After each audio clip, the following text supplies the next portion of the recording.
Oh, you're kidding. What do you do? Well, I didn't expect you to be like, "Oh, we're going live." You said yes. Yeah, but I wasn't going to say no. Well, why? If you weren't ready. Anyway, how are you, mate? I'm great, mate. How are you?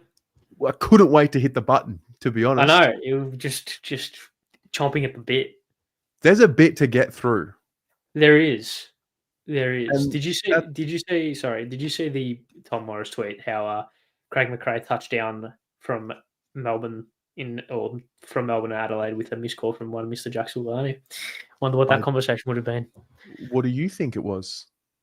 I reckon it was thanks for the date, but I found someone with a nicer car. What if it was like, hey, last you chance? Can just up your offer one more time, and like McRae's missed the boat. Guess we'll never know. So, okay, McRae has received the missed call. Did he call back? Surely. Either he has told Tom Morris, no, or Jack's told Tom Morris, hey, I called McRae. Well, I would have told him, if anyone, I reckon. Yeah. That's so funny, though. Look, we're gonna start with Carlton tonight, and then we're gonna get into finals football, which there'll be updates coming through. We've already started to get one. It's gonna be great. What's the one that we're starting to get? Jack Silvagni's age will work against Carlton's hopes of receiving a first-round pick. Yeah, well, I mean, that's true, but I also think the $850,000 across 8 years or across 5 years will help it. Jack Silvagni's age as a 10-year free agent will work against Carlton's hopes of receiving a first-round compensation pick for his exit to St Kilda. Silvagni decided officially on Wednesday to join the Saints as an unrestricted free agent, having also met with the Western Bulldogs and Collingwood on what is expected to be a 5-year deal worth more than $4 million, while the length and value of the deal given to the third-generation Blue will be in the territory of Band 1 compensation. Silvagni's age, he turns 28 later this year, will be part of the AFL's free agency formula. No player in free agency history since it started in 2012 has garnered a first-round pick for the club they departed as a 10-year player. The player's age comes into the formula for the compensation selections. Harry Perryman and Josh Battle last year received first-round picks for the Giants and Hawks respectively on deals around $900,000 a season and were unrestricted free agents. However, both were 1 year younger than Silvagni. Interesting, because this initially said 2 years younger than Silvagni. They've revised it. The cheeky devils. James Frawley also received a first-round pick for Melbourne when he left for Hawthorn, but was in the 8th year of his career as well. The Blues will get a first-round pick for Tom de Koning, which will start at number 9, but likely be bumped down to pick 10 if the Oscar Allen compensation pick comes through.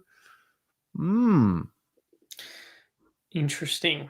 So can we just start on Jack Silvagni, mate? Like, let's just start there. Because I will briefly interrupt by saying Josh Gabelich is reporting that Francis Evans will sign a 1-year extension or a 1-year deal heading into 2026. So he's staying.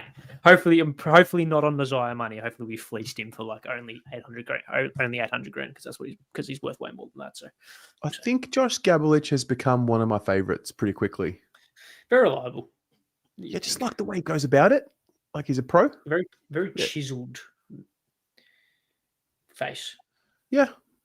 Speaking of journos, actually, your mate Scoops has lost the fucking plot. He has lost the fucking plot. What's he done now? And I quote, there is an argument to say Mason Cox is within the top 3 ruckmen in the competition. And I can't do that. I'm sorry. I've tried really hard. So you disagree with Sam's point and you're telling me he's lost the plot? No, because his point isn't even a point. It's dumb. It's not. It makes no sense. There's no facts based on. There's no. What was his reasoning for his opinion? There wasn't any. That's the point. Okay, jeez. Why is Sam copping strays?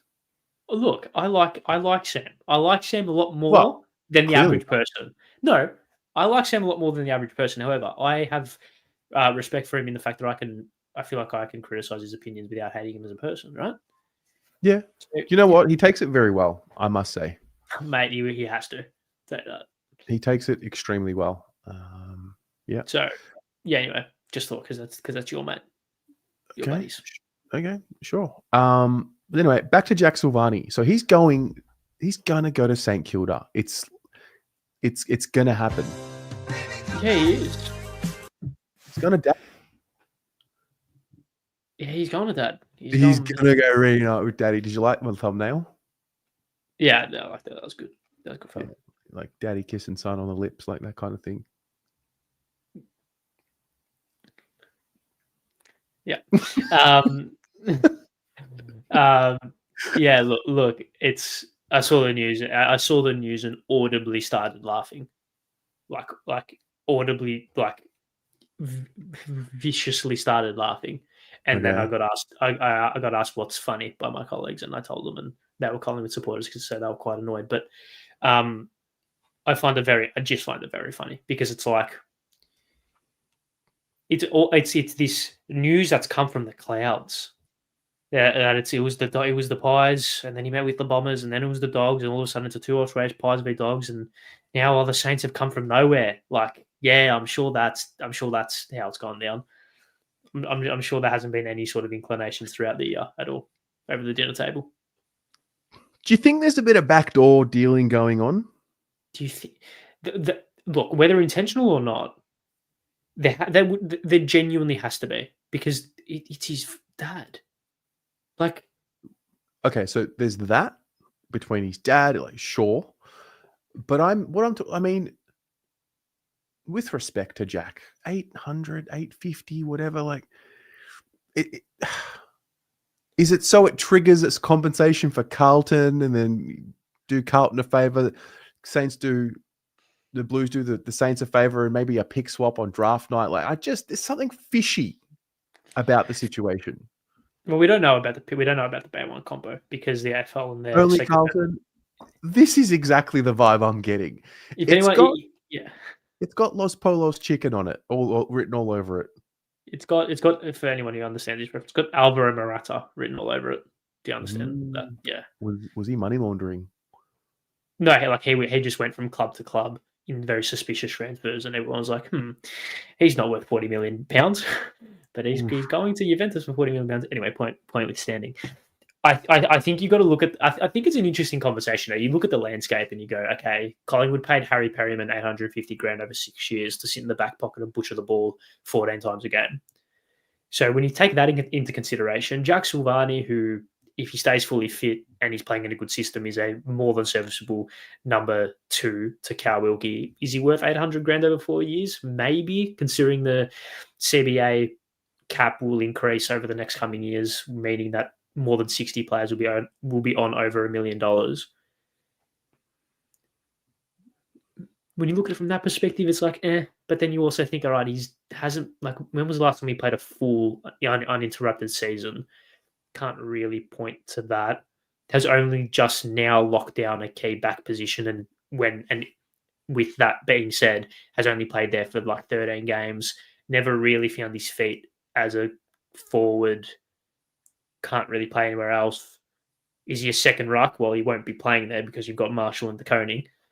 So they're getting like a Leo through the door as well, probably. I mean, it's a really interesting scenario for everyone involved, really. So Jack, he played 20 games in 2017. Yep. He played 17 games in 2019, and he played 21 games in 2022. Did he play the whole year in 2023? I think, yeah. Oh, most of the year. I reckon he got dropped in 2022 against Adelaide, famously. No, he played later in the year against the Crows. He played Adelaide twice in 2022. Was he a laid in? I feel like there was some drama in 2022. You're right. Yeah. He was a laid in. You're right. He was dropped, and then he was a laid in. You're absolutely right. Yeah. Wait, do you think that's the basis of the claim that Jack's been poorly treated? It's that, and it's also that one quote from the fans post Essendon 2023. Oh, I'm assuming that could be the only thing. Oh, okay. Because I'm like looking at it. when you look at it objectively, it's like he's played every time he's been fit for the most part, Hmm. and the fans have been so loyal to him for the most part as well. I don't know if you've done this on your TikTok, but I've got an idea for you. Hit me. Just imagine, right? Game 1 next year against St Kilda, the fucking booze. It'll be Oh, deafening. pathetic as well. Think about it. Just in general. And, you know, it could galvanise the Carlton supporters because we might be on the same page about one thing. When you are disloyal to the Carlton faithful, you know, it means something. And so we will band together and boo. And, you know, I love Jack as a person and a human. And I know that there'll be St Kilda people who will, you know, weaponize mental health in that regard. But I mean, it's all part of the theatre. Like you boo a player because he dogged you and he left you. Yeah, well, that's gamesmanship. That's what you do. These players get it quite cushy in comparison. Like Yeah. anyone who imagine. I mean, there is no. I mean, we're quite lucky in the sense that we have the opportunity to have a third generation player play for our club and have such an attachment to him. So you can't really compare it to any other sports. I was going to try use a round ball comparison, but I mean, Trent Alexander-Arnold, he just left Liverpool, and God forbid Real Madrid make a trip to Anfield in the European competition. That would be bad. And granted, yeah, different situation, but you can kind of compare it. I'm excited. I'm excited. Well, Look, I don't want to gloss over the fact that this is also the failure of the Carlton Football Club to create the proper culture and environment that is needed to be a premiership contender. And I don't think that should be glossed over. Like this is also failure there. But you know, life happens and shit happens and mistakes happen, and it's just tricky because I don't want to say it's totally Jack Silvagni's fault and Tom De Koning's fault and Charlie Curnow's fault, and I don't want to say that the players don't deserve some sort of accountability put on them. But I hope it doesn't. Like, I feel really weird about Carlton at the moment. I've almost detached from everything and everyone, and I'm just trying to just laugh about everything at this point.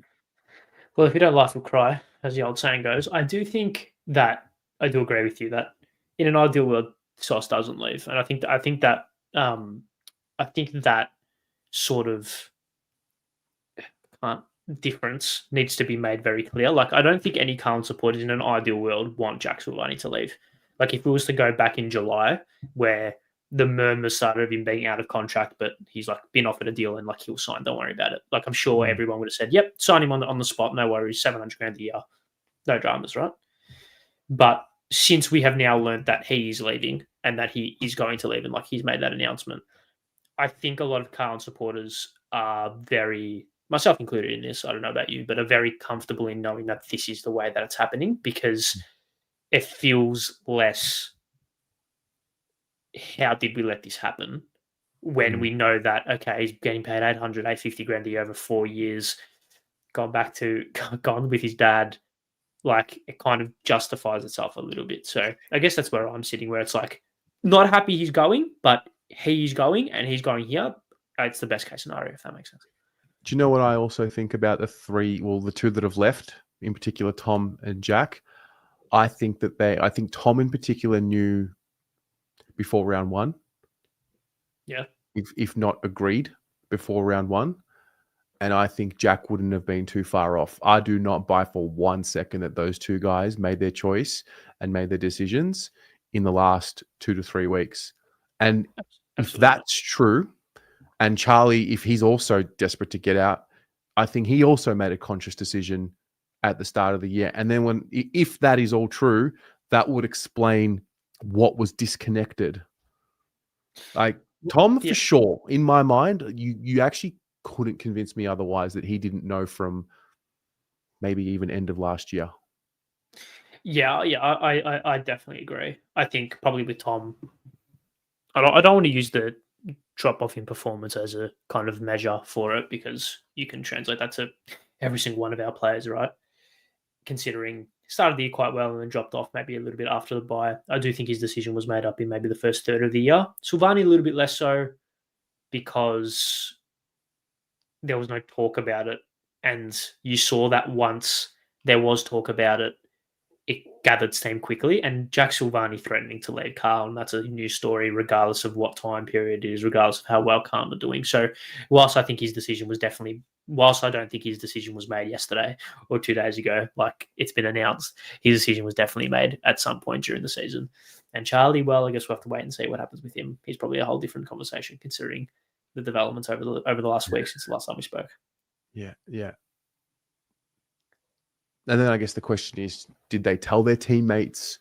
Did their teammates pick up on their energy that they were out, checked out? All you need is 3.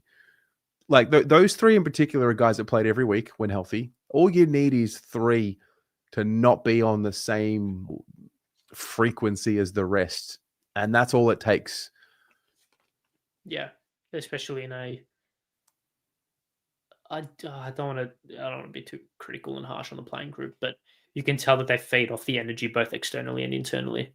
A team over the last couple of years that has ridden momentum swings more than any other team in the competition. So that's a very telltale sign of how when the energy's up, they're great, and when the energy's low, they're not. They underperform. So, I mean, if you were a captain of a football club and one of your better players comes up to you and says in round 3, says, "This is going to be my last year, but yeah, I'm going at the end of the year."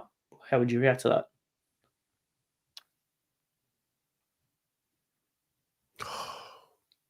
I think it's very circumstantial, personally.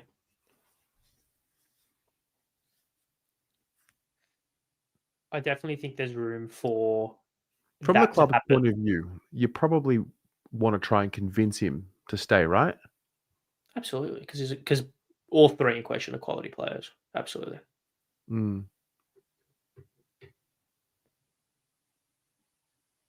Yeah, I don't know how to answer the question. I mean, if I was a captain, if I was the captain, I would tell him to fuck off. Okay. I don't think there's a right or wrong way to go about it. Yeah, but when I watched Cripps talk the other night, I don't think he has that in him. He's the optimist and the positive energy, and I think Jacob is a bit different to that, and I think that's why maybe they can work well together. There's different leadership styles. There's so many different, and I just don't know if Cripps has that like fuck you about him. He's a bit more nurturing, caring. I don't know. My perception at this point is that it was handled with class as much as possible, but I also don't know. No, that's fair enough, and I think that actually has popped the light bulb in my brain. So, our question about ruthlessness, I think it's pretty clear that there hasn't been a component of ruthlessness throughout the club over this year. I feel like we're only starting to get it now a little bit. And listening to the Tradies podcast today, Mitch Cleary brought up a point of discussion where apparently post the North Melbourne game in which we lost, the players walked into the review thinking, here we go, we're going to get absolute 7 layers of paint ripped off us here. Voss is going to go absolutely mental. And apparently the review was very, very kind and very positive and very, this is all the stuff we did right. Let's ignore all the stuff we did wrong. Apparently, that's what he's saying. So I don't know whether or not the validity of that is up to everyone's determination, right? So whether or not that is true, I think that's a little bit of an insight in the way that the club has potentially operated over the last 12 months. But I sense it changing. Got a very unique little update here. So this is Tom Papley talking on a potential Charlie Curnow trade and his position. My manager rang me just wary if something comes out in the media in the next few days that your name's going to be thrown around for the Curnow stuff because of previous years. And I said, yeah, it's fine. He was pretty clear that it's not the club that wanted to do that. It's solely on their management that they're looking for someone to trade for Curnow, and solely on their management that they're looking for that. It's solely on their management that they're looking for someone to trade for Curnow, and I was pretty stern with him and said, mate, I'm pretty happy at the Swans, but if I'm definitely not leaving if Curnow's coming. I'll tell you that much. Yeah, like I'm really happy it's at the Swans, and I'll be a lot happier too if a big, thick Coal medalist wanted to come and play for us. Yeah, it'd be pretty nice. So, Shock. What a surprise. It's just there's just more and more layers. Where was this on? This was the I think he does early, a podcast. yeah, Yeah, the he does a early podcast. pro podcast with Tom Papley and Jack Dickens, covering all things racing and sport week in, week out. Love it. Good on him. Yeah, I think that's rumor and innuendo confirmed, basically, isn't it? They're up to their old tricks. They do it before. It's what they do. Look, is what it is. The club need to be firm on their position, which externally anyway they have been. So you can't really ask for a whole lot more out of the club, put it that way. The club, Graham Wright, Michael Voss, have said he's staying. Like, that's all they can do. And whether or not, we'll only find out whether or not that those messages are bargaining chips if the time comes and the trade does happen. But if we get here and it's November 1 or whenever the trade period closes and Charlie Curnow's pulling on heavy blue in 2026, we're sitting there going, well, if the CEO and coach have come out and said multiple times that he's not leaving, chances are he's probably not. Okay. But we'll have to wait and see. Joel, hello to you. What is your positive mail with Charlie Curnow? Ari, just indulge me for a moment. Thoughts?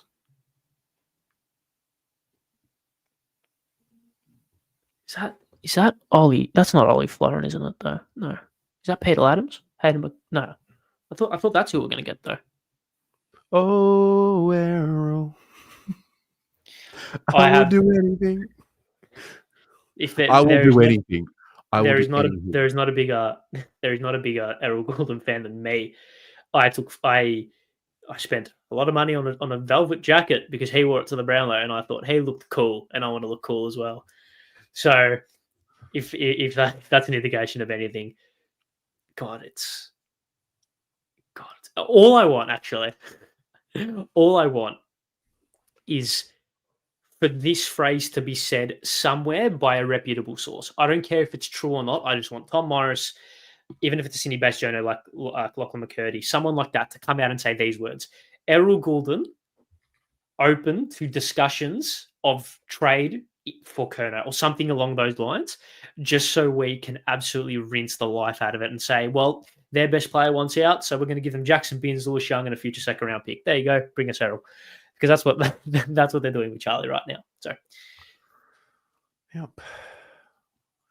Terry, pull up Jack Silvagni on Dylan Friends at the 55-minute mark. Okay. While you do that, I actually don't know what this is. I have listened to the episode, but it was a long time ago. You Question for mean chat. This one? Yeah, it would be that. Wanted to, like, at the end of the day, I'm a Carlton football club. Yeah, he's going to play footy. I just want to play footy. I need to get on with it. So I just said, mate, this situation is never going to happen again. Yeah. There is absolutely zero learnings we can take from this situation because it will not happen again. Unless Max gets... And I'm the list manager. Yeah. But it's highly, like, it's not going to happen in Lloydie's time in footy or the coach's time in footy or my time in footy. Like, it's not going to happen. So I'm just like... This might be referring to old man. Because I just wanted to, like, at the end of the day, I'm a Carlton football club. Yeah, he's going to play footy. I just want to play. Dad's getting the sack, so it's a weird situation. It was just awkward-ish, or it was awkward because I remember having to sit down with the Lloydie and stuff and talk through it, and it's a hard one to talk through. And I pretty much just sort of, once I'd taken the emotion out of it, because I just wanted to, like, at the end of the day, I'm a Carlton football club. Yeah, he's going to play footy. I just want to play footy. I need to get on with it. So I just said, mate, this situation is never going to happen again. Yeah. There is absolutely zero learnings we can take from this situation because it will not happen again. Unless Max gets... I'm the list manager. Yeah. But it's highly, like, it's not going to happen in Lloydie's time in footy or the coach's time in footy or my time in footy. Like, it's not going to happen again. So I'm just like, you know what, let's park it. Move on. Yeah. I want to play footy. I was playing all right. I was in the team. I just needed to... It's mature. It's good. Yeah, well, except for the like and the shit on Twitter. Yeah, but we learned from that. Yeah, that was one learning. Yeah. We learned from that. No, it's really, I appreciate your honesty, man. It's like you said, it's. I think it's just fascinating. Don't really know what I got from that, but anyway. No, that was referencing his old man and working and being at the same club as him. Oh, yeah. So that's actually a good get. So in that case,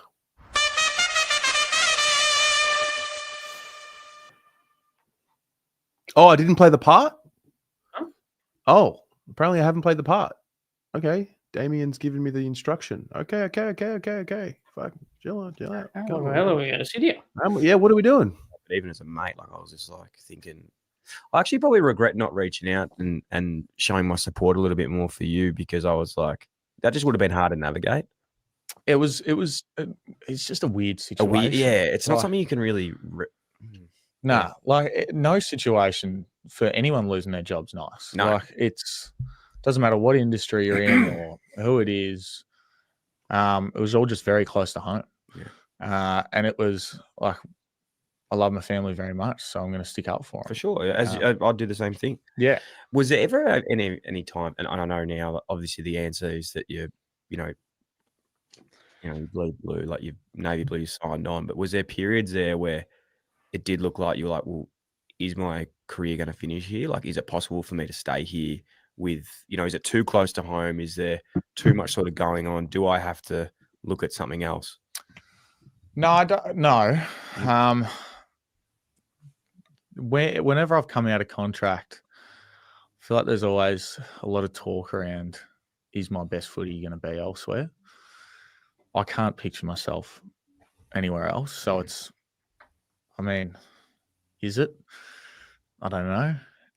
But I don't want to explore that. I might have to one day. Hopefully I don't. But I'm really happy with where I'm at the moment. I've had really good chats with Vossi and the other coaches. They place a value on the position that I play. I feel like I'm valued by my teammates, and I think that I can play an important role in the team in the future. And Carlton's an exciting club to be a part of at the moment. Yeah. The boys played so well in the finals. I was so not jealous, but you don't play footy to watch that stuff. You play it to play. I did. Yeah.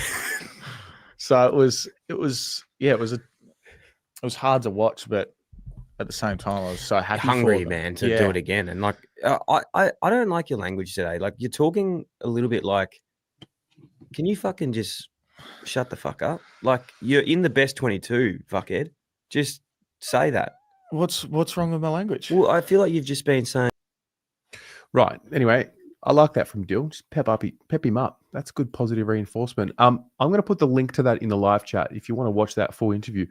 Interesting stuff, Ari. So what happened from the 23rd of October 2023 when this was posted to now? Someone came in with you are taking the piss, mate. We're going to listen to the whole podcast of this, right? Yeah, mate. Someone came in with $850,000 over 4 years. I mean, it's pretty simple. If he wasn't in demand, he wouldn't have left. And okay. I don't think the times before he's been out of contract, he's been as in demand as what he is now, and would be getting the same amount of money as what he is now. That's genuinely, I think that's all it is. Because realistically, why would he leave otherwise? Yeah, why would he leave otherwise? Francis Evans has been rewarded with a contract for 2026. They've offered him a 1-year extension. Yeah, it's official. Good stuff. Damien, you say it's because we're not contending for flags. Are St Kilda contending for flags? He's putting an awful lot of faith on a list that hasn't even been together yet. So TDK, Lekalia, has Jack Silvagni, Liam Ryan, Sam Flanders if they get him, Cam McKenzie if they get him. They all haven't played together. So how do you know that they're going to contend for a flag either? So it can't be that. If you wanted to contend for a flag, then he would have gone to the Bulldogs or the Pies who are in a better place? Let's just be having it straight up. The boys are going to St Kilda. They're going for really lucrative contracts to set themselves up. And fair enough. Yeah. And fair enough. Like, do what you got to do. Do what you got to do. Absolutely. Yeah. No. This has been all over the joint this first half an hour. Far out. All right. Should we? And you know what? This is actually we haven't even properly said hello. How are you? How was your weekend? Hello to the chat. We haven't done any of that. Well, you didn't ask me how I was, to be fair. You didn't even bring it up. I have to bring it up. I have to give you space to ask me, hey, mate, how are you? What's news? We went straight away into the talking points. I'm good, Ari. How are you, mate? Yeah, I'm all right, mate. I'm all right. I'm pretty good. Hello, ladies and gentlemen. Welcome to the Biased Footy Show. Half an hour in. Yeah, half an hour in. We usually start at 6 p.m., but I thought we'd spend half an hour doing our rattling off and our purging. But look, it's great to have everyone here. It really is. I love it. So do I. It's my once again. I've said this before, and I'll say it again. Highlight of my week. So I have a hard stop before 7 p.m. Great. Just letting you know. Okay. Probably could have told me that. Not half an hour into the show, but that's fine. What do you mean? That's why we started at 5:30. Actually, we started at 5:26. Yeah, but yeah, okay. Yeah, but we started. We didn't have a hard out last week. We went for 2 hours last week. Yeah, bro. but I have plans this week. I didn't have plans last week. Oh, what plans do you have this week? I just got dinner plans, mate. Yeah, that's fair. Is that all right? No, that's fine. Dinner plans without me. That's right. That's good. Because you don't owe me a dinner or anything. That's fine. I owe you a dinner. Hey, you will get your dinner. Don't worry about that. Love it. Yeah. Thanks. Okay. Have you noticed, it's finals football week, and I don't know, maybe it's because we're Carlton supporters and we're just stuck on the Carlton news cycle. But has there been much hype around finals football? Well, have we been stuck on the Carlton news cycle, or has the news cycle been stuck on Carlton? That's the question. Yeah, I think it's that. I think we're yeah. I think someone said it last week. We've become an irrelevant club. This goes to show that no matter how badly we are, or performing and how badly we're operating, we are still front and center on Footy Classified. Your mate Scoops is doing everything he can to talk about us, and fair enough, because it gets views, it gets clicks. That's all we are. That's what we do. It's because there are enough people that care about what Carlton happens to Carlton. For example, Mitch Cleary just tweeted, Jack choosing St Kilda over the Pies/Dogs is the best possible result for Carlton. A 5-year deal at $4 million plus would put the Blues in the frame for an end of first round compo. Silvagni turning 28 this year, compared to a typical 26-year-old free agent, might be the only thing holding back first round compo. Okay, so not much news there, but my guy. That's my friend. Mitch Cleary. You know what I like about Mitch? What? He's gone back to the suit on tradies. Very professional. He dabbled. He tried to, get a little bit cool. That's not him, though. Yeah. Him and Xander, very much suit tie operators. But when you go to your Scoops, he's more like a beanie hoodie. Who's your favorite journo? If you had to rank your three, Cleary. Cleary one. Yeah, Cleary one. Not because of what you think, the quality of their work, just the way that they operate. I think quality of work surely has to be up there. Okay, fair. No, well, yeah, okay, you're right. Yeah. I've got a soft spot for Xander. I think he's all class. All class. I agree. I don't think we have any bad ones, to be honest. Scoop, Sam is very interesting because, he understands how he can rub people up a lot, the wrong way, right? Yeah. But, he reports things that are right 9 times out of 10. Yeah. And just because he's a little bit brash in a way and abrasive in a way that he says stuff, his opinions, I don't really think you can hold that against him. No, look, at this point in time, I'm Team Xander. I'm Team Xander. I like Xander. I like Riley Beveridge as well. Yeah, I was about to say Riley Beveridge. Just like them. I also appreciate his tweets around things that are not footy, like Liverpool and. Well, that's the one bad thing about having notifications on for him. Sometimes I'm just inundated with Liverpool propaganda, at 2 p.m. on a Wednesday. And I'm like, bro, I don't need this. Just give me what's up with Campbell Chesser. That's all I want to know. True. Sam Edmund. I do like a bit of Sam Edmund. Yeah, big heart, man. Mm-hmm. I used to like Jay Clark. I don't. I'm not. I'm a bit off him at the moment. What do you reckon the Herald Sun rolls got to his head?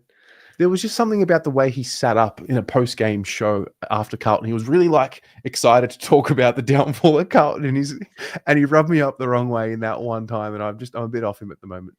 Can I just say, and it's been mentioned in the chat here, I think Cal Toomey going on holiday to Europe for 3 weeks, going completely absent, and then coming back and just dropping the Nazaya news, the biggest alpha move of all time. So that's bumped him up in my rankings big time, and he's by far the best draft journo, by a country mile. Who's the GOAT? Journo, media person. Well, I mean, I don't think I have enough skin in the game to know it. To know the objective correct answer to this. Tom Brown is the funniest and will forever be the funniest. Do you know he's a lawyer now? Yeah, I love it. I love it. He's the funniest by a country mile. I think it's probably Mike Sheehan is probably one of the correct answers if you're talking pure journos.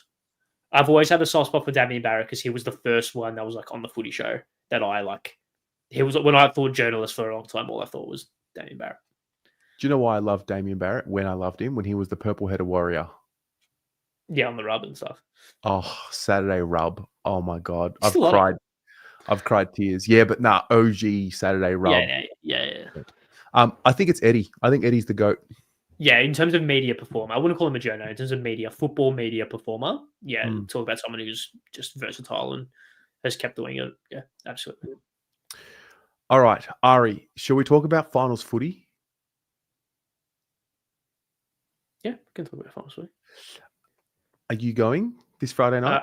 I am going this Friday night. Really? Yes. Tell us the process. How'd you get a ticket? Just a friend of mine was like, "Do you want to come?" I go, "Yeah," and he goes, "All right, I'll try to get tickets," and he got tickets. Ah, mate, elite.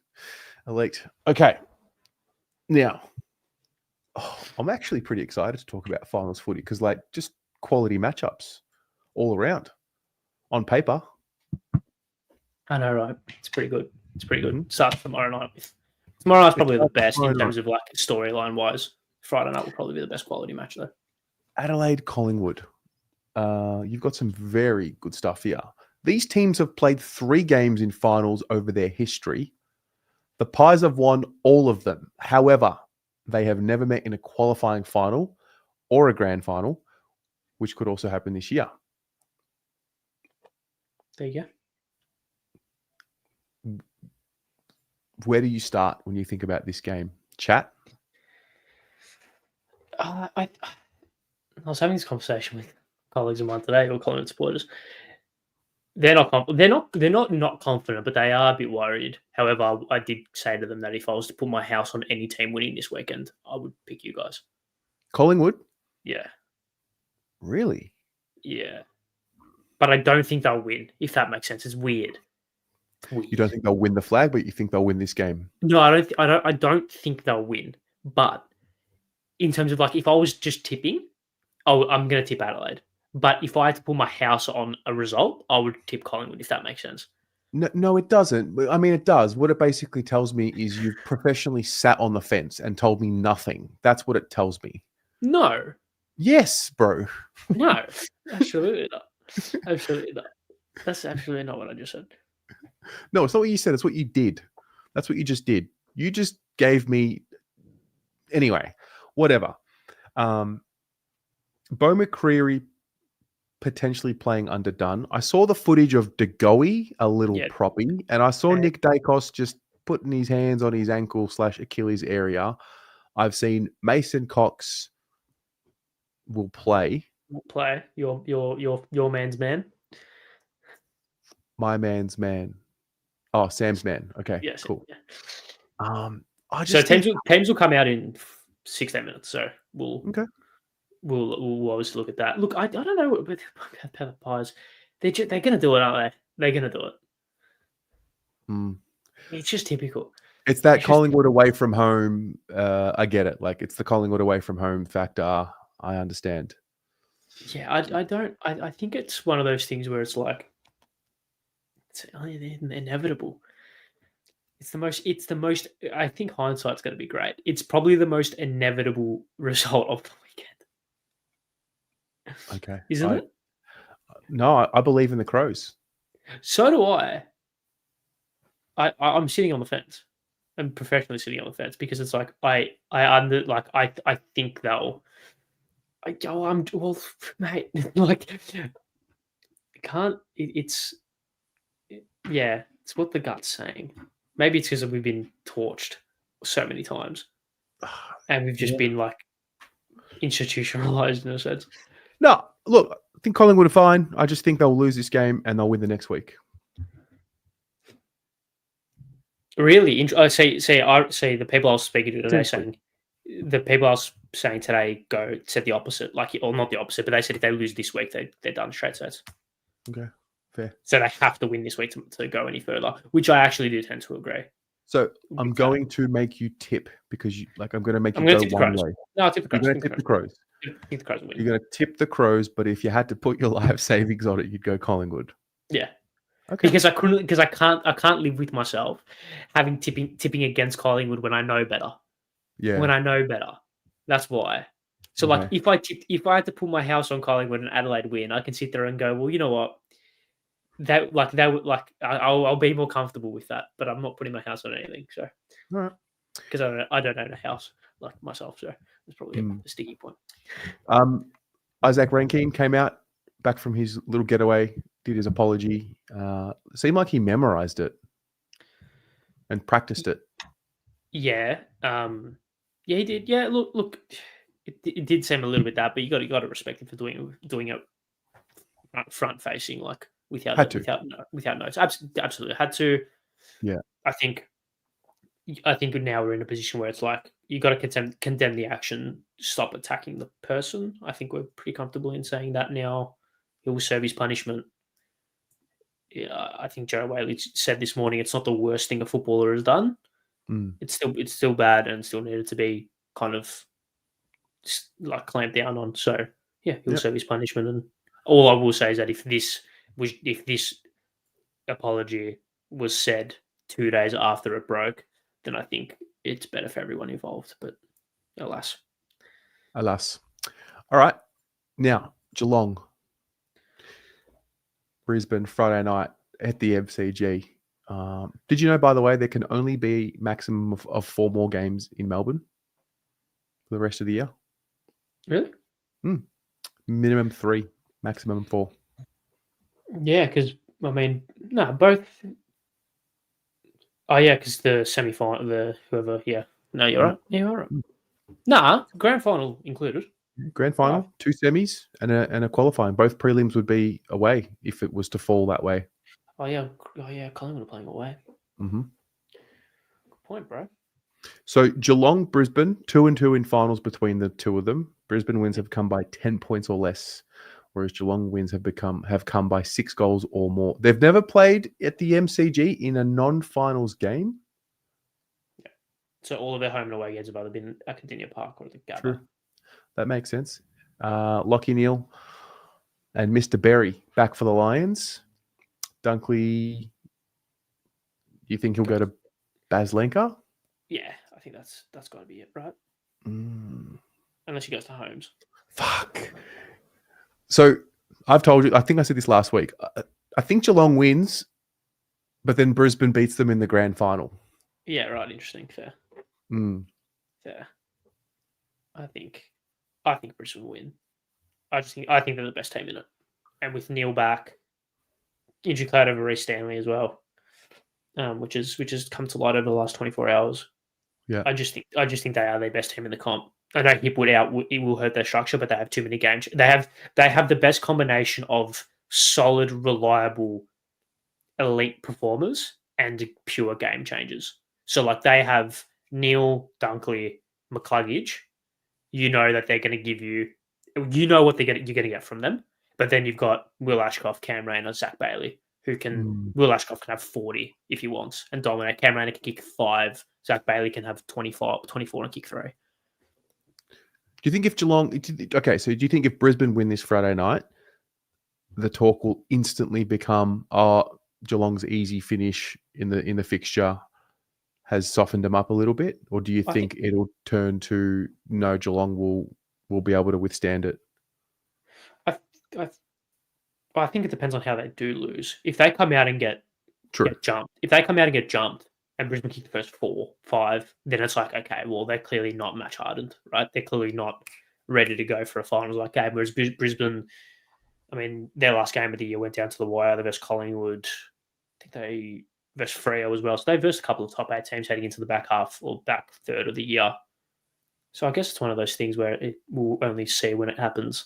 But then again, Geelong could come in fresh, ready to go, having taken the pedal off a little bit and just come out all guns blazing. So, tip? Lions. I'm going to tip. Yeah, I am. Where you Olympic stand? Well, that doesn't give me anything.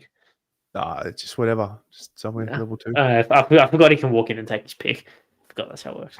Whatever, I'm going. I can't wait. I'm so excited. Finals footy. Do you know the security guards and just be like, yeah, it's like a secchi at the front of a club. You know the DJ. You can just get in and just pick your spot. It's like the old Julio at CQ, you know. What? Julio at CQ used to work at the front. You know, was his name at CQ? I went to CQ. I didn't really know him, to be fair. The guys at Thomastown Footy Club, they knew him, and they were just like, whatever, Julio, say their thing, away we go. Nice. I went to CQ 3 times. I've been to CQ 3 times. I'm not really a club security guard. Let me in. I know this guy. I'm not really on the scene. Don't think I'll be going back there anytime soon. No, I never do that as well. Actually, that's a lie. I've done that. I didn't directly do that, but yeah, I've been around people that know people. Yeah, but I'm not. Yeah. I'm not out at clubs enough. I never really was out at clubs enough to be whatever in the scene. Why not? Just preferred festivals.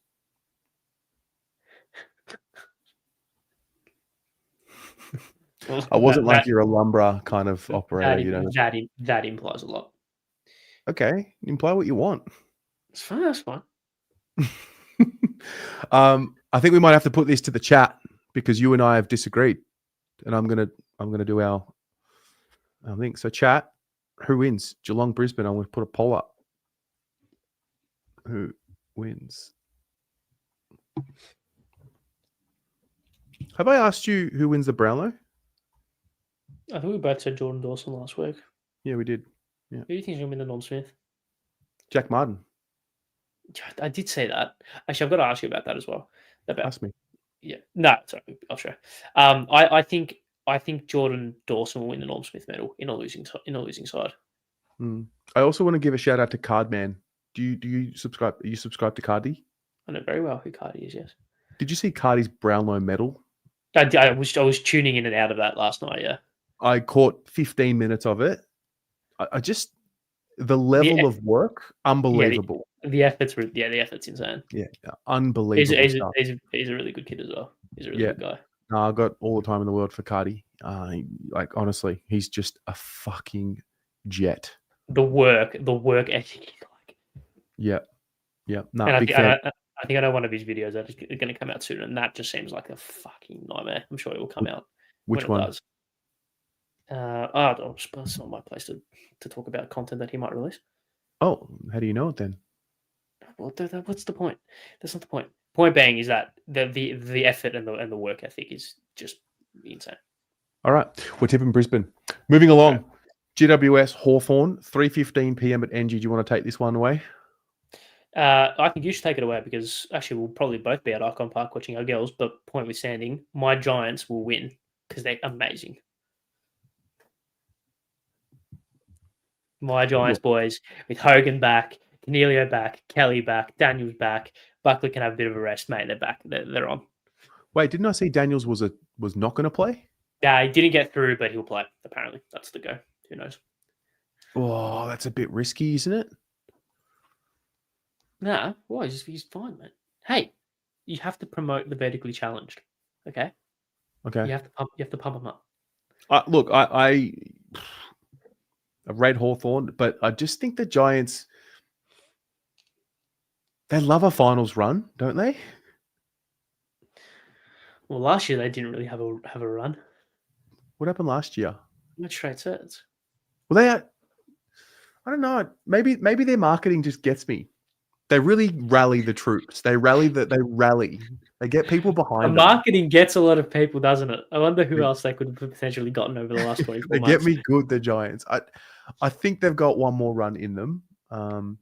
They've never played against each other, the Hawks and the Giants, that is, in finals. And the Giants have never lost to the Hawks at NG. Yeah. These are really great fun facts by you, by the way. Thanks. It's almost like I put in effort. Yeah. All right. You want more compliments, mate? Fuck. It's lacking. Mate. I just ask for well-deserved credit. That's all I do.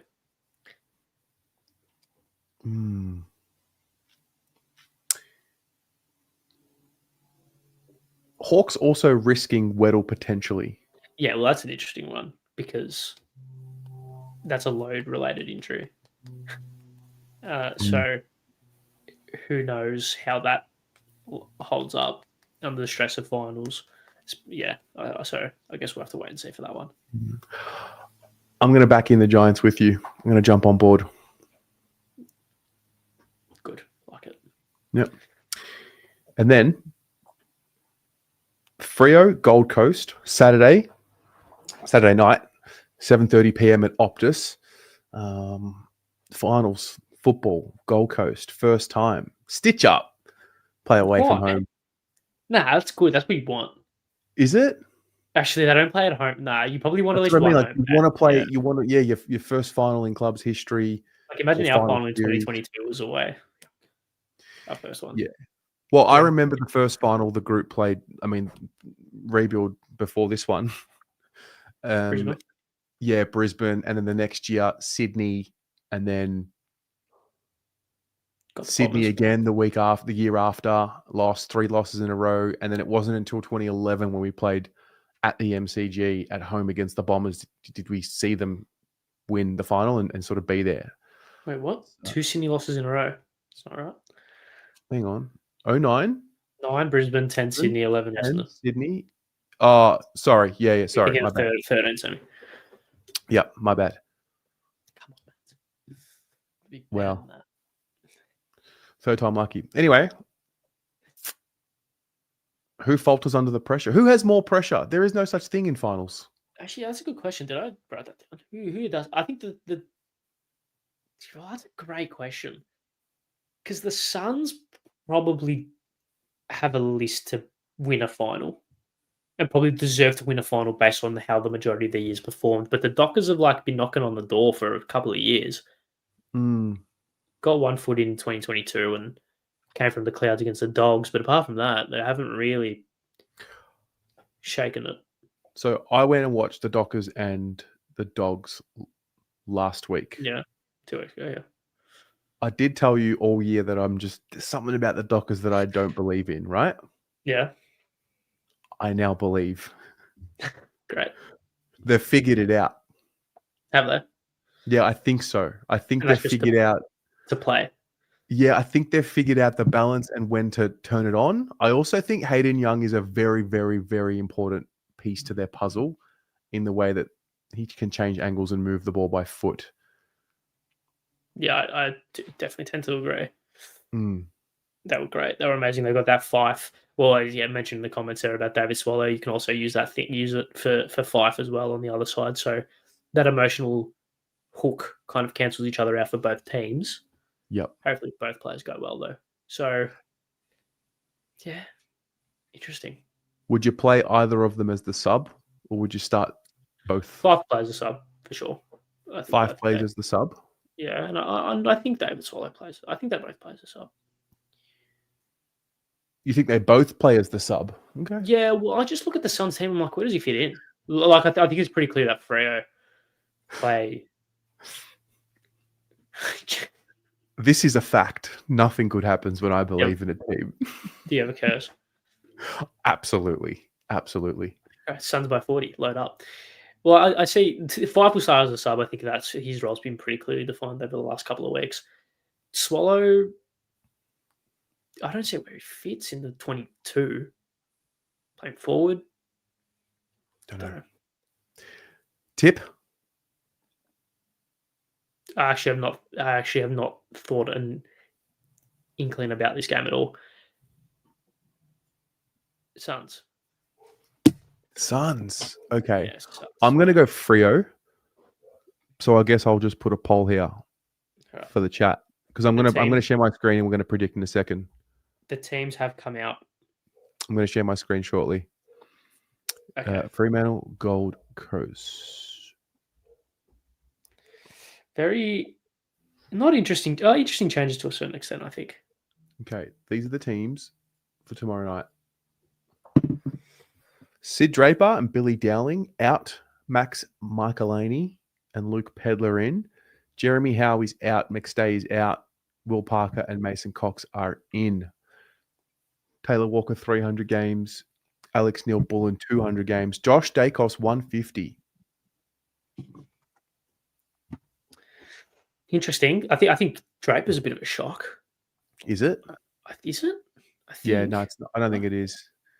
I don't think it is. He only came in last week. Otherwise, he hasn't played too much. Yeah, he hasn't been super. Yeah, he hasn't like been a mainstay. I think obviously the conversation will be about Michaelani and where he plays. If he goes forward to play a little bit of a negating role on the 150 gamer, or whether he just slots back into his regular halfback position or back pocket position, whatever you want to say.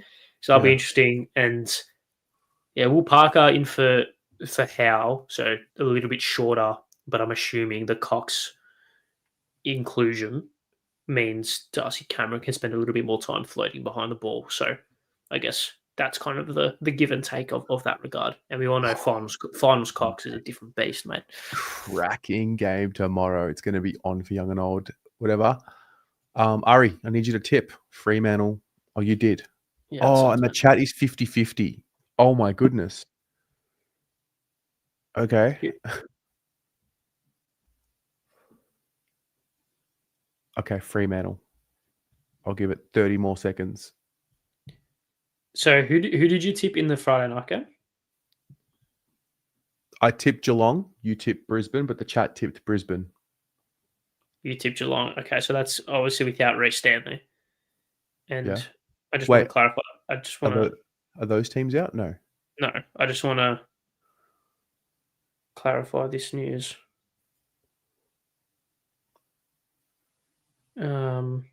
All right. I'm not going to validate that. I've just been told apparently no Reece Stanley's out for the year, but I haven't validated that. So. By who? Who are you? Are you like some journo now? No, I'm just saying that's what's been floated in a group chat that I'm in by someone who is a Geelong supporter. Jeez, all right, guys. Hello and welcome to Sources Abroad with Ari's group chat. Fuck me, man. It's just somewhat. It's just like, fucking hell. Come on, man. Like, shut up. Got him. Let me wind you up like that. Come on, man. Shut up. Okay. So what this means is there'll be two Melbourne. Yeah, just having some fun. We're going to spend 20 minutes of. All right, I need you to move along with me now. We're going to move along because that's what finals week 1 looks like. Great. Which means 2 Melbourne finals next week. Great. Amazing. Get to the G. Get to the G. Get to the G. Who would you tip here? Giants. Cats here. Brisbane. Cats Lions? You believe it? Okay. No, I'm a Cats. I'm a Lions Crows. Okay. Fair enough. I just want to pull attention to Damien in the chat. Ari's a stale as a biscuit, have a joke. Clearly not a consistent watcher of the show. What did he say? Ari Oh no, Damien, mate, you ain't Yeah. being around. Ari's usually the one winding me up. I'm having good luck at the moment, but he definitely gets me more than what I get him. Yeah, cool. Yeah, that's all right. That's fine. I play the foil quite well, I think. Yeah, no, you do well, Comedy foil. That's all right. If I'm there to be laughed at, that's fine. That works. mate. Nothing wrong I'm with being content. laughed at. Hey, you got to be able to laugh at yourself. Exactly, and that's why when I make myself laugh, people like you're not that funny. But my kind of MO is, if you don't think you're funny, how's everyone else going to think you're funny? I don't know. Exactly. So you got to find yourself funny. Otherwise, no one's gonna think you're funny. Yeah. All right. That's fantastic stuff. Is there a dog just? Yeah, it's funny you mentioned that. So there's a house there, and there's a one of the other buildings behind. So where I faced in the laneway, and this dog just fucking barks the whole, doesn't stop. It doesn't stop. Great. Don't know what to tell you. It's it's very fan cam ish. What do you mean? Have you been on the fan cams when someone's pet is making noises? Yeah. Classic. Yeah. Classic. So, fair enough. Have we missed anything with Carlton? Anything else that we want to cover before we wrap up? What do you want to talk about, Charlie? Yeah, we can talk about Charlie. Because there's been developments there, I guess, a little bit. Yeah, Charlie doesn't want to play for Carlton anymore. Is that? Oh, fuck, sources abroad, ladies and gentlemen. No, it's pretty clear though. Sources abroad. Here we go. What group chat are you in? I just read the news. Yeah, and cover it every day. If you don't know, put a lot of work into making sure the updates get out there. Yeah, great. Yeah, I think it's more and more. Well, I mean, we heard what Papley said, that it's very clearly player manager driven. So the more the talk comes out, the more people are going to think that he's going to want to leave, which is fair enough. I think that, like I mentioned a little bit earlier, the club have been very firm, and I think they've done all they can in saying, we don't know what the truth is, but if the truth is that he's staying and that we won't trade him under any circumstance, the club have done all they can. The only thing they can do is just holding another press conference, holding Charlie by the collar and being like, say you're not going anywhere, so everyone can shut up. That's all they can do, which they're not going to do. So I guess we'll find out. I did a poll on Instagram not long ago, and I think 80% of people said that they believed Charlie. I've just put a poll up now in the live chat. I want to see where that sentiment lies right now. What do you think? Do you think he'll play at Carlton next year? Do you believe it? I don't think there's a deal that can be facilitated. So you think they'll force him to honor his contract that he signed? Honor his contract that he signed, and maybe strike a deal with him and say, hey, you have a good year next year, get maximum value, and force teams to cough up what they need to. But then it just goes against the whole. Doesn't that just repeat what happened this year? How so? Because you had guys that were half 1 foot in, 1 foot out. Yeah, but you can change that culture. It didn't help that we weren't winning. You know the guy doesn't want to be there. In 2019, you speaking of covering the news, in 2019, Tom Papley went to Sydney and said, I want to go to Carlton, trade me. He requested a trade, and he stayed through circumstances we could talk about all day, the Doro.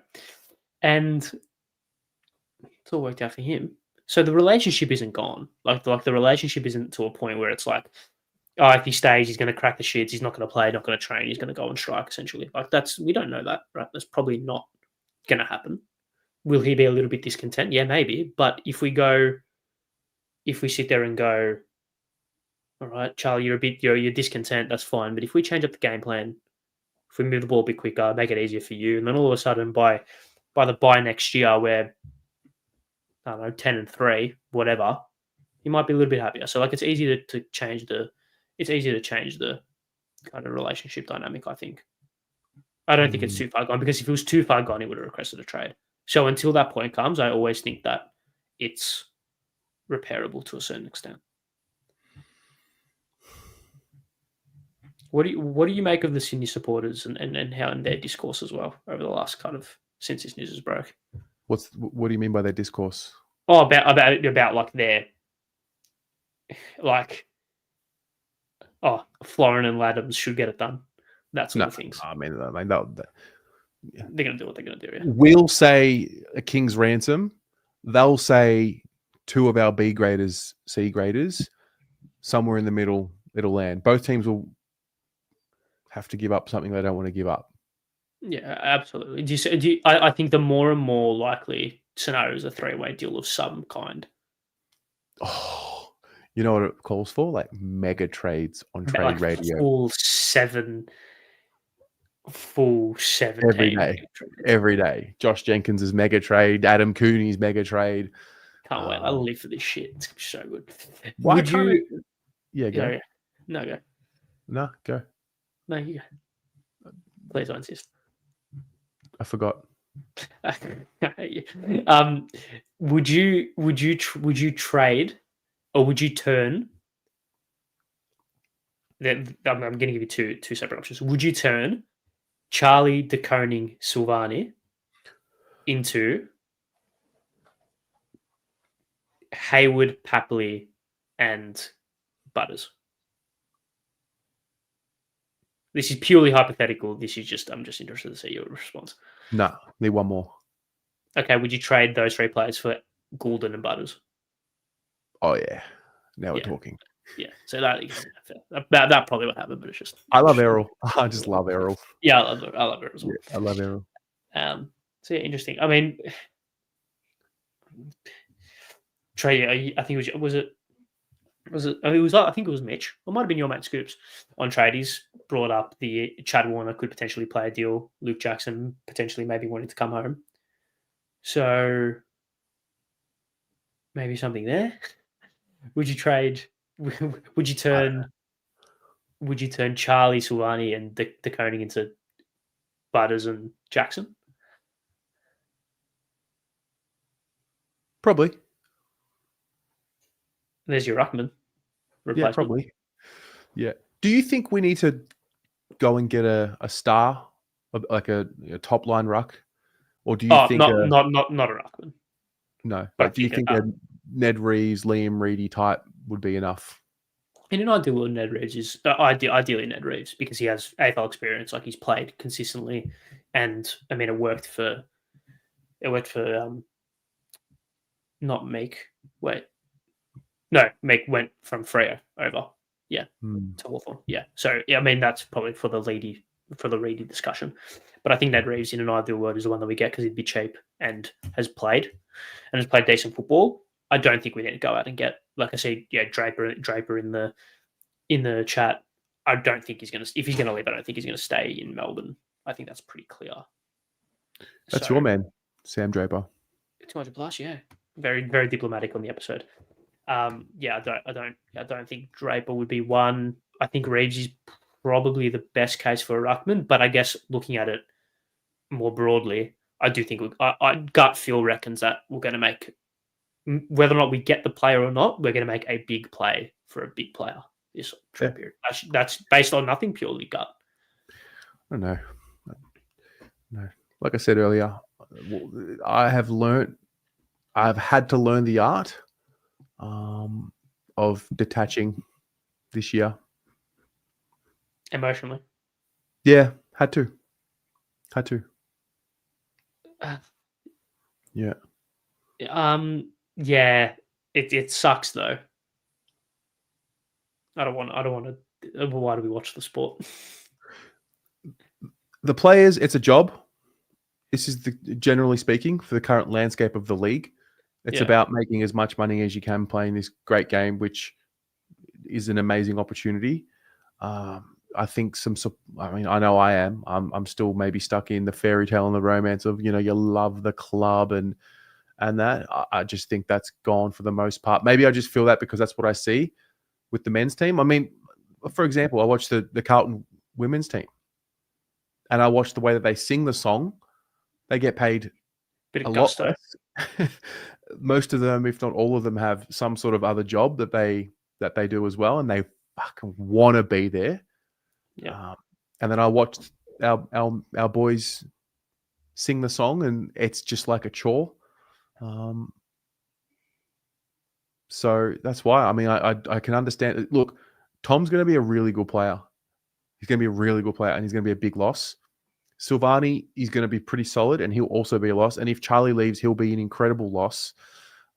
But would you rather have guys that want to be there and are excited and are grateful to play footy, or, you know, or don't, or don't, or have guys that are there for their own, you know, self-interest? Yeah, well, at the end, everyone's there for their self-interest. Yeah, especially when there's money of that regard flying around. Like you don't blame them for that entirely, in my opinion. I think it's one of those things where, like, how do I like the Charlie ones? I think the TDK one's purely money, so I'm not really like looking at any other perspective. Like I'm not looking at that through any other perspective, in my opinion. Like if we were a top 4 team, would he have stayed? Maybe. I mean, look at Finn Callahan turning down similar money because his side were performing, so maybe it's that, but you don't really know. Silvagni one's similar, probably less so, but I still think similar. Curnow's different, star player, marketable player, like, and not only that, like you've been to open trainings. You say it's different. It's different with him, with everyone. Yeah, it is. It's I haven't been to any other clubs open training, but I'd hard to see. It'd be hard pressed to get a similar reaction to what he gets from everyone. Mate. Yeah.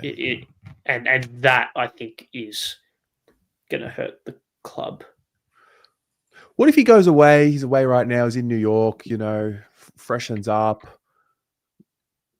and then has an epiphany, or something happens over there and has an epiphany. He's like, nah. I need to. Nah, it's too late. in my mind, it's too late. Yeah, no, it's definitely not too late. Definitely not too late. Fair. I'm happy to be wrong. I just believe it's the damage is done. Fair. Jay puts it in the comments here. What did you make about him meeting with Cox? Jay, what did I make? It just reaffirmed that he's desperate to get out. Like really wants to get out. That's what it reaffirmed to me. Because he met with a senior coach of a former club, he's desperate of another club. He's desperate to get out. Yeah, because he's contracted. If he was a free agent, different. Right. So, hold on. Because I brought this up last week, but what difference is there to Mark Murphy meeting with Damien Hardwick in 2015? If that had come out at the time. What difference is it? He clearly wasn't desperate to leave. Maybe he was. Then why didn't you leave? Deal didn't get done. It fell through. Yeah, but he was clearly happy to stay. He said so when he was explaining the story. He was happy to stay. Yeah, we got paid well. Wouldn't he have gotten paid well at Richmond as well? Would have been paid better at Richmond, apparently. Yeah. Right? Well, you can only assume, right? That's what happens when you bring people in.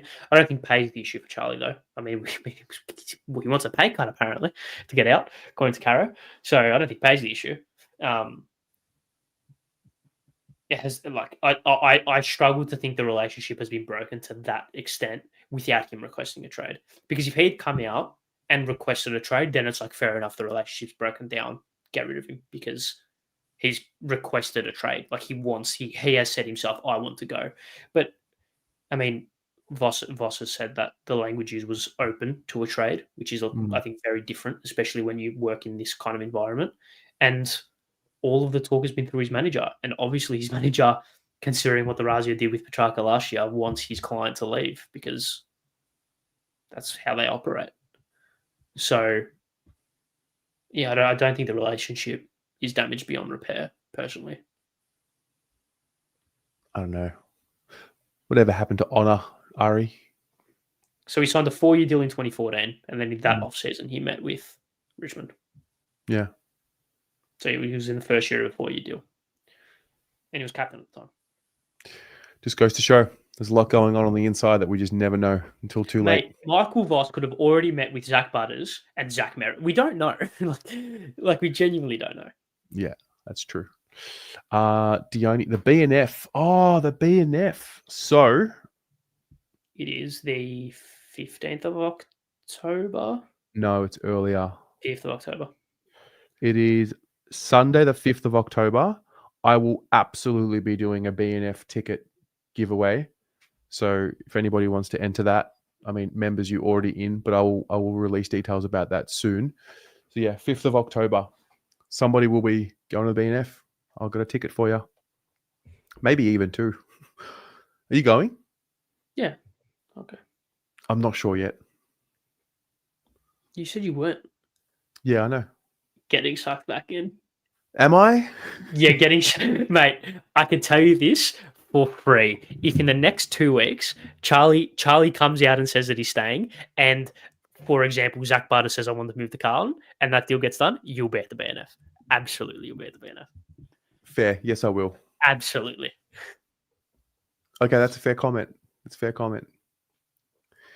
Will Tom be at the BNF? I think Tom will be at the BNF. Far more confident of Tom being at the BNF than Jack. Will Jack be at the BNF? Got to be, right? Have to be.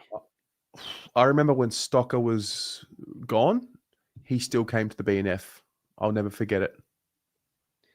The reception's going to be interesting. For Jack? Yeah.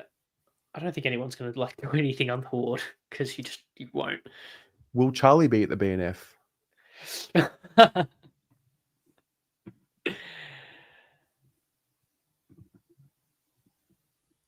Will Charlie be at the BNF? I genuinely believe there's a world where Tom De Koning goes to the Carlton BNF and Charlie and Jack Silvagni don't go to the BNF. What if Tom and Jack go, but Charlie doesn't? Oh, God, that hurt. That would hurt. What if what, sorry? What if Tom and Jack went and Charlie didn't? That kind of says everything, doesn't it? Doesn't that they were having the discussion? Exactly. And we're all pretty much thinking Charlie won't be there. It's a bit too much for him. Like we're already treating him differently. And in that kind of speaks to an issue. Still so much to play out. There's still a month to play out. I'm disappointed. Not just in Charlie, in the club. I'm disappointed in the club. Yeah, the club, mate. The club. Yeah, I hope that's not being lost. Like this is club first. They're fucking around all year, whatever they've done on the inside. Yeah, when was the last gun from Geelong that left? Mate, high performance environment only 12, 18 months ago, apparently. Habits, high performance, you know? What happened to it? It was never there. It was just never there. Yeah, I don't know. Mate, these guys haven't grown up. Like, they haven't... You know, like the Lions, they're like hardened. They've gone through heartbreak, though. Do you know what I mean? Like, they're hardened. Like, these Blues, like, they're limp. They're limp. Anyway, it shits me. I think we should wrap up the show. Yeah, this has been fucking chaotic. Yeah, I'm just firing up for no reason. We're firing up over players that could not care less what we do with our days. Let's be real. What if Charlie announced he's staying at the BNF? Probably still wouldn't believe that he wants to be there. Yeah, I will only believe if Charlie Curnow says that if he's at Christmas training, Christmas praise or Christmas open training, whatever it is, if he's there kicking snags. That's all. That is when I'll. You know what? If he's to stay, he has to put the Santa Claus costume on. Is that part of the contract?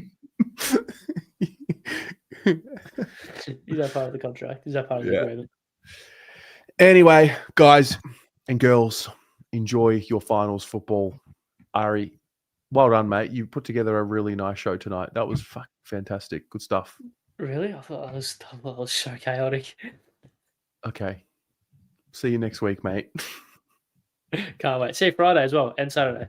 God, I'll make sure I see you Friday night. Okay, sounds good. And Saturday.